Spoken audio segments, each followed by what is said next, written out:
നമ്മൾ നേരത്തെ ഗുരുവായൂരിലെ വിശേഷം കണ്ടു. ഇനി നമുക്ക് പത്മനാഭസ്വാമി ക്ഷേത്രത്തിലേക്ക് പോകേണ്ടതുണ്ട്. അവിടെ നിന്ന് അഖിൽ ചേരുന്നുണ്ട്. അഖിൽ, അതിന് മുമ്പ് കാരണം നമ്മൾ മഹാബലിയെ കുറിച്ച് പറഞ്ഞിരിക്കുകയായിരുന്നു. ഇപ്പോൾ വരും മഹാബലി. എന്നാലും മഹാബലിയെ കണ്ടതിന് ശേഷം നേരെ അങ്ങ് പോകാം.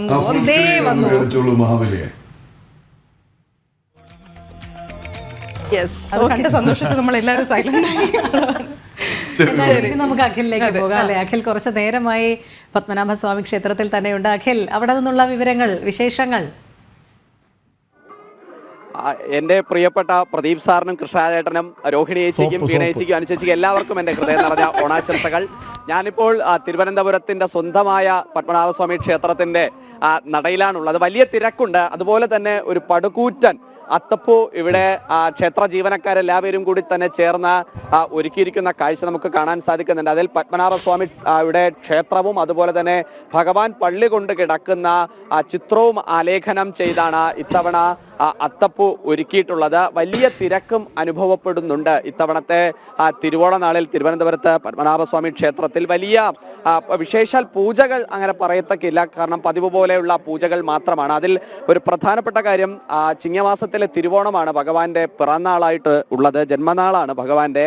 അപ്പോൾ ഇന്നാണ് ഓണവില്ല് ഈ കുടുംബം, കരമനയുള്ള ഓണവില്ല് കുടുംബം ഭഗവാന് ഓണവില്ല് സമർപ്പിക്കുന്നതും ഇന്നാണ്. അങ്ങനെ ഉള്ള ഒരു ആചാരം മാത്രമാണ് ഇന്ന് പ്രധാനമായും പത്മനാഭസ്വാമി ക്ഷേത്രത്തിൽ ഉള്ളത്. അങ്ങനെ വലിയ സന്തോഷത്തോടു കൂടി തന്നെ ഒരു പല ഭാഗങ്ങളിൽ നിന്നെത്തുന്ന, പല സ്ഥലങ്ങളിൽ നിന്നെത്തുന്നവരൊക്കെ തന്നെ ഈ പത്മനാഭസ്വാമി ക്ഷേത്ര സന്നിധിയിൽ എത്തുന്ന സന്തോഷം നമുക്ക് കാണാൻ സാധിക്കുന്നുണ്ട്. ചില കലാരൂപങ്ങൾ പോലും ഇത്തവണ ഇവിടെ അവതരിപ്പിക്കുന്നുണ്ട്. ഇപ്പോൾ നമ്മളോടൊപ്പം ചേരുന്നത് ഒരു തിരുവാതിര സംഘമാണ് നമ്മളോടൊപ്പം ചേരുന്നത്. അവർ പത്മനാഭസ്വാമി ക്ഷേത്രത്തിന് മുമ്പിൽ അവരുടെ നേർച്ച എന്ന കണക്കിലാണ് ഇത്തവണ തിരുവാതിര അവതരിപ്പിക്കാൻ വേണ്ടി എത്തിയിട്ടുള്ളത്. നമുക്ക് അവരോട് തന്നെ വിശേഷങ്ങൾ ചോദിച്ച് അറിയാൻ സാധിക്കുന്നതാണ്. ചേച്ചി, എവിടുന്നാണ് വരുന്നത്? ഏതാണ് നിങ്ങളുടെ തിരുവാതിര സംഘം?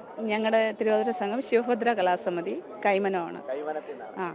ഇവിടെ തിരുവോണം ആയതുകൊണ്ട് ഈ തിരുവാതിര അവതരിപ്പിക്കാനായി എത്തിയത്? അതെ, ഞങ്ങൾ ഇവിടെ നിന്ന് വിളിച്ചിട്ടുണ്ടായിരുന്നു. അതിൽ ഭയങ്കര സന്തോഷം. കഴിഞ്ഞ വർഷവും ഞങ്ങളായിരുന്നു ഇവിടെ അവതരിപ്പിച്ചത്.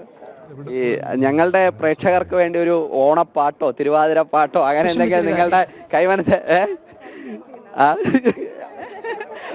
തിരുവാതിര ഞങ്ങൾ എന്തായാലും ഇവിടെ കളിക്കുന്നുണ്ട്. കോൽക്കളിയും തിരുവാതിരയും ഉണ്ട്. അതിൻ്റെ കൂടെ ഓണപ്പാട്ടിന്റെ തിരുവാതിരയും ഉണ്ട്. അതുപോലെ ഇപ്പം എന്തായാലും അതിനുള്ള തയ്യാറെടുപ്പ്.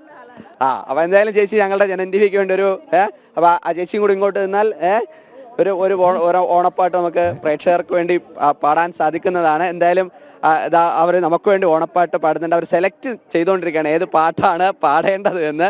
എന്തായാലും അവരെ പാട്ട് സെലക്ട് ആയി കഴിഞ്ഞെങ്കിൽ പേരുകൂടി പറഞ്ഞിട്ട്.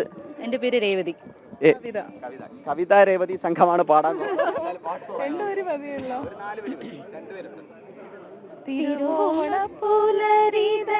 തിരുമുൽ കാഴ്ച കാണാൻ തിരുമുറ്റമണിഞ്ഞൊരുങ്ങി തിരുമേനി എഴുന്നള്ളും സമയമായി ജഗങ്ങളണിഞ്ഞൊരുങ്ങി ഒരുങ്ങി ഹൃദയങ്ങളണിഞ്ഞൊരുങ്ങി.